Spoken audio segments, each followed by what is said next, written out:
President Muhammadu Buhari has announced his regime had done its best as far as fighting members of the Boko Haram sect in the northeast and militants in the south-south was concerned. Hi, welcome to What's Trending. These are the top 10 stories now.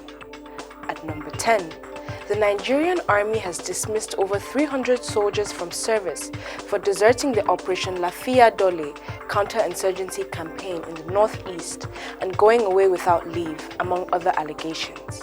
Investigations showed that some of the soldiers were also discharged for certificate forgery, age fraud, inconsistent bank verification number, and other conduct deemed inappropriate by various unit commanders. However, it was revealed that some of the affected soldiers had challenged the dismissal by their unit commanders, whom they accused of high-handedness and tyranny. At number 9, the US government will pay drug maker Sanofi and GlaxoSmithKline up to $2.1 billion to develop and deliver 100 million doses of their potential coronavirus vaccine. The companies announced more than half of the $1.5 billion will be used to support further development of the vaccine, including clinical trials, with the remainder used for manufacturing and delivery of the 100 million doses. More than 150 vaccines are under development according to the World Health Organization, with 25 already in clinical trials, a record-breaking time frame for a process that normally takes about a decade to develop an effective and safe vaccine. At number 8, Adamawa North lawmaker Senator Elisha Abo has won the case of assault instituted against him before a magistrate court in Zuba, Abuja by the Nigeria Police Force. Abo's victory comes despite a viral video showing him assaulting a woman, Osimibibra Wamate, as well as a televised press conference in which the lawmaker apologized to the victim.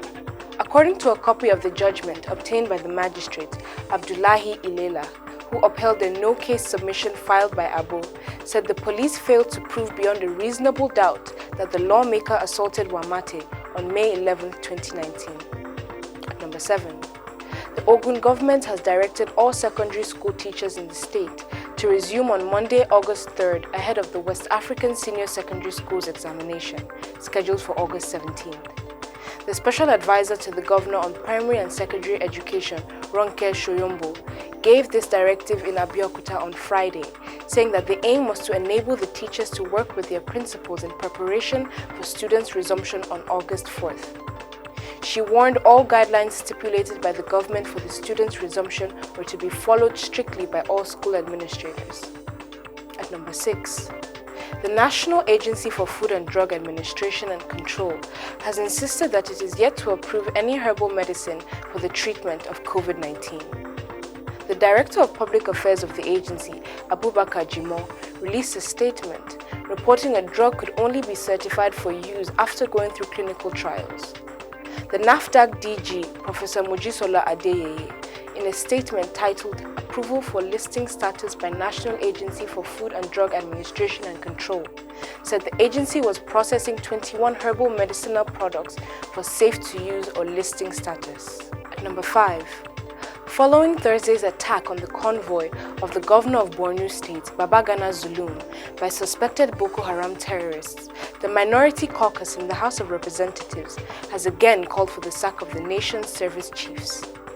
The Minority Caucus noted that the attack on the state governor and other dastardly activities of the insurgents in various parts of the nation have further reinforced the urgent need to sack the service chiefs and appoint new hands with fresh ideas to handle the worsening insecurity in the nation.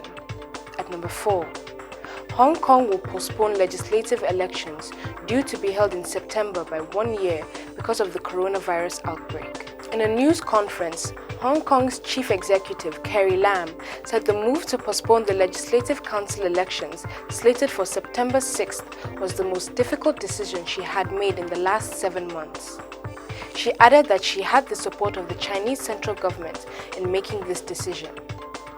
Lam said the delay was needed to protect public health and guarantee fairness in the election. In the recent weeks, the second wave of infections from the coronavirus have shot up monumentally. At number 3, The governor of Edo State, Godwin Obaseki, has accused the All Progressives Congress of indulging in violence ahead of the September 19 governorship election in the state. It was reported that Obaseki raised the alarm on Thursday, July 30th, that the opposition party was desperate to return to power, which it lost to the People's Democratic Party, following his defection from the APC. It was reported Obaseki warned against rigging, vowing to resist malpractices during the election. The governor said he lacked the capacity for thuggery, warning violent elements planning mayhem during the election must desist.